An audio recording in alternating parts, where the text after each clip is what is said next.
CPIM-ന് ആഗോള Ayyappa സംഗമത്തിനൊപ്പമുള്ള നിലപാടാണെന്ന് MP Govindan master.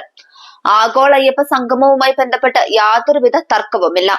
താത്വിക അവലോകനത്തിന് ഞാൻ പോയിട്ടില്ലെന്നും വിശ്വാസികൾക്ക് വിശ്വാസികളുടെ നിലപാടും അവിശ്വാസികൾക്ക് അവിശ്വാസികളുടെ നിലപാടും, അമ്പലത്തിൽ പോകേണ്ടവർക്ക് പോകാമെന്നും പോകേണ്ടാത്തവർ പോകണ്ടെന്നും ഗോവിന്ദൻ മാസ്റ്റർ പറയുകയാണ്. അതേസമയം സ്ത്രീ പ്രവേശനം കഴിഞ്ഞ അധ്യായമാണ് എന്നാണ് താൻ പറഞ്ഞതെന്നും അത് അടഞ്ഞ അധ്യായമായി വളച്ചൊടിച്ചതുമാണെന്നും ഗോവിന്ദൻ മാസ്റ്റർ കൂട്ടിച്ചേർത്തു. വർഗീയതയ്ക്കെതിരായിരിക്കും ആഗോള അയ്യപ്പ സംഗമം. വർഗീയവാദികൾ വിശ്വാസത്തെ ഒരു ഉപകരണമായാണ് ഉപയോഗിക്കുന്നത്. വർഗീയതയെ എതിർക്കാൻ കെൽപ്പുള്ള വലിയൊരു വിഭാഗവും വിശ്വാസികളാണ്. വർഗീയവാദികൾ വർഗീയ നിലപാട് സ്വീകരിക്കുമെന്നതിന്റെ തെളിവാണ് RSSന്റെയും സംഘപരിവാറിന്റെയും ആഗോള അയ്യപ്പ സംഗമത്തിനെതിരായ നിലപാട്. അതേസമയം വിശ്വാസികളുടെ ഏത് കൂട്ടായ്മയെയും എതിർക്കേണ്ടതില്ല എന്നതാണ് കമ്മ്യൂണിസ്റ്റുകാരുടെ നിലപാടെന്നും ഗോവിന്ദൻ മാസ്റ്റർ പറയുകയാണ്.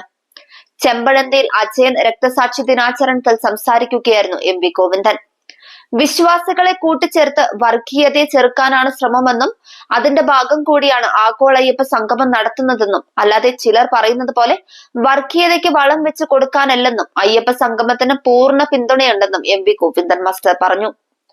രാഹുൽ മങ്കൂട്ടത്തിലിനെതിരെ ഇനിയും മൃഗീയമായ വിവരങ്ങൾ പുറത്തു വരാനുണ്ട് എന്നാണ് വാർത്തകൾ സൂചിപ്പിക്കുന്നതെന്നും കോൺഗ്രസ് നൽകുന്ന സംരക്ഷണം കേരളത്തിലെ ജനങ്ങൾ ഏറ്റെടുക്കില്ലെന്നും MP ഗോവിന്ദൻ മാസ്റ്റർ വ്യക്തമാക്കി.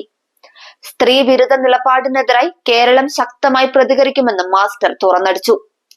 രാഹുൽ മങ്കൂട്ടത്തിലിന് പുറത്തിറങ്ങാൻ കഴിയാത്ത തരത്തിലുള്ള അവസ്ഥ സൃഷ്ടിച്ചിട്ടുണ്ട്. ആ കുട്ടി മാനസികാവസ്ഥ തെറ്റിയ നിലയിലാണ് എന്ന് ആ പെൺകുട്ടിയെ നേരിൽ കണ്ട മാധ്യമ പ്രവർത്തക വരെ പറഞ്ഞു.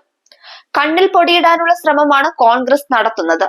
സസ്പെൻഷൻ ഉൾപ്പെടെ അതാണ് ചൂണ്ടിക്കാണിക്കുന്നതെന്നും എന്നാൽ ഇതേക്കുറിച്ച് നല്ല ധാരണ ജനങ്ങൾക്കുണ്ടെന്നും MP ഗോവിന്ദൻ മാസ്റ്റർ പറയുകയാണ്. ആഗോള അയ്യപ്പ സംഗമം തീരുമാനിച്ചത് ദേവസ്വം ബോർഡാണെന്നും അതിന് രാജ്യത്തിന്റെ നല്ല അംഗീകാരം കിട്ടിയിട്ടുണ്ടെന്നുമായിരുന്നു ഇന്നലെ MP ഗോവിന്ദൻ വ്യക്തമാക്കിയത്. മതത്തെയും വിശ്വാസത്തെയും രാഷ്ട്രീയ അധികാരത്തിലേക്ക് പ്രവേശിപ്പിക്കുന്നതിന്റെ പേരാണ് വർഗീയത. ഇത്തരം വർഗീയവാദികൾക്കൊപ്പം കമ്മ്യൂണിസ്റ്റ് പാർട്ടിയില്ല. Communist party വിശ്വാസികൾക്കൊപ്പമാണ്.